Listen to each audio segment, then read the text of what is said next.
All right, I got another candidate here, and the first off, I want to ask her, what is your name? Maren Costa.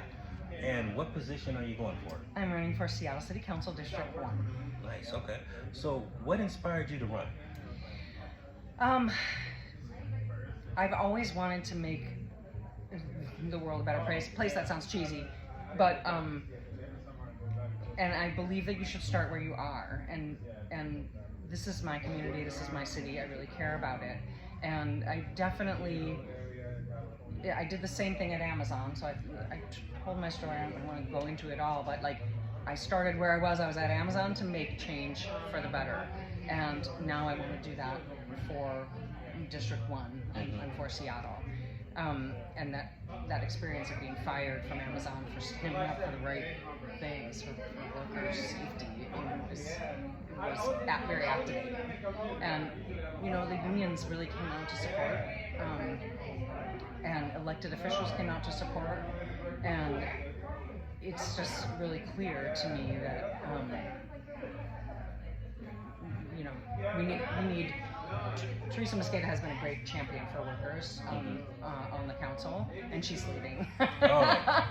She's running for city council, or she's running for county council, and she's gonna because she's leaving.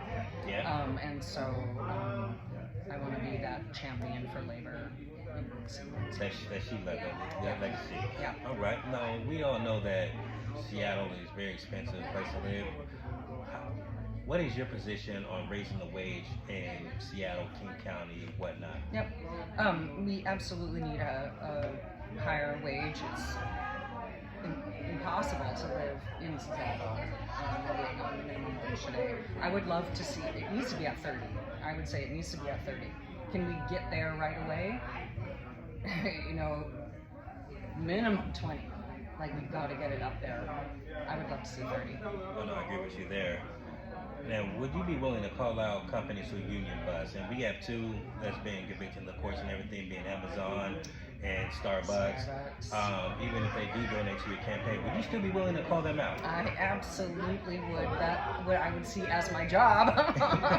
I was on the picket line with the Starbucks workers, both at the Soda location and at the roastery on Capitol Hill just the other weekend, right around Pride, when they were picketing for both LGBTQ, the right to be able to display LGBTQ, a flag or whatever, consistently across the nation, and also just again safety, hours, pay, the same things that come up, and the same things that the Soto picket was about.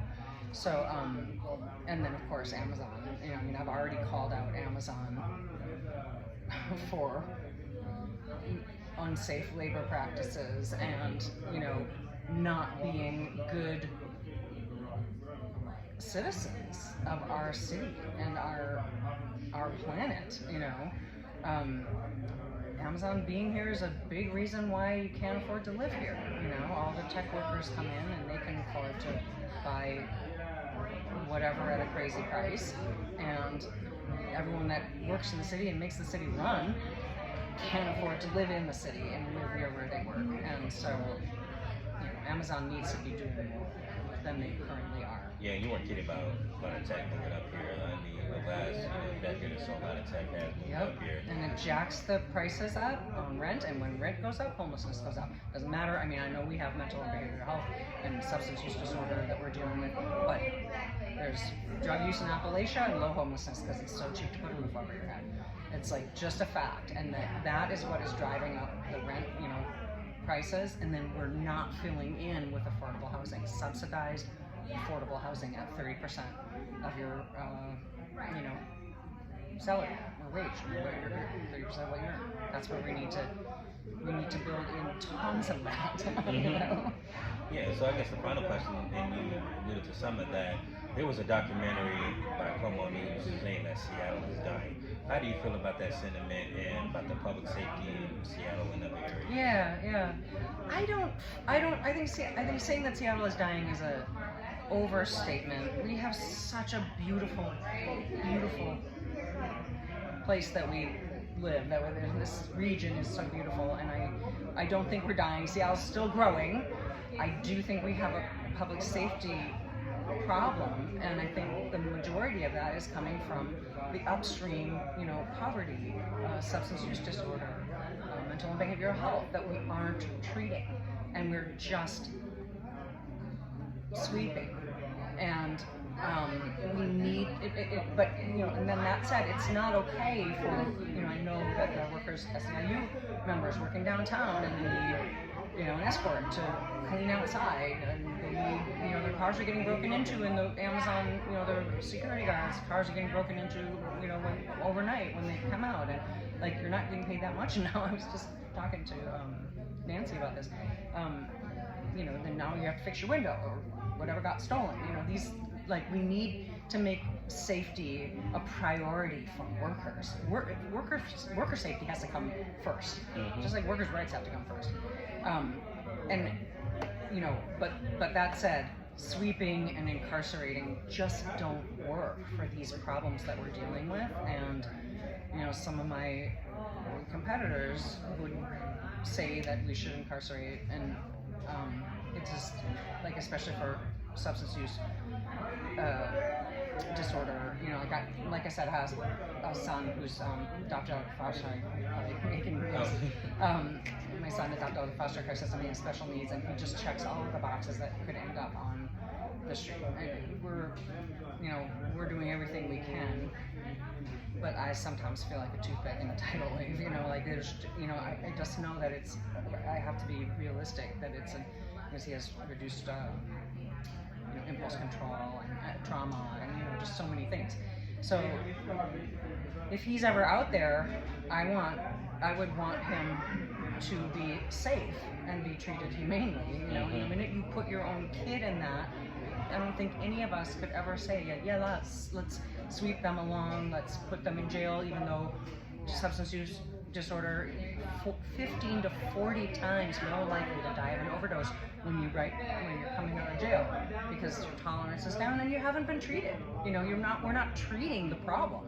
We're just shoving it away, and then everyone's frustrated and wonder why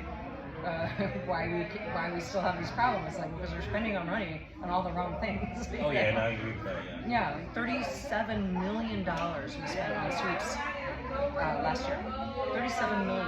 You know how many tiny homes is $37 million?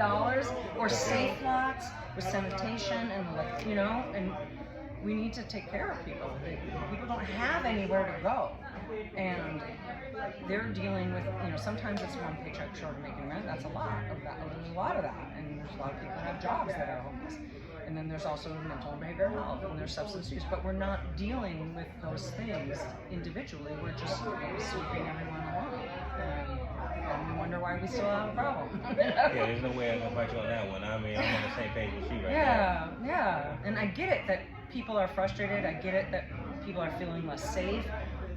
But we can, something I say, we can lead with compassion and still refuse to tolerate harmful behavior.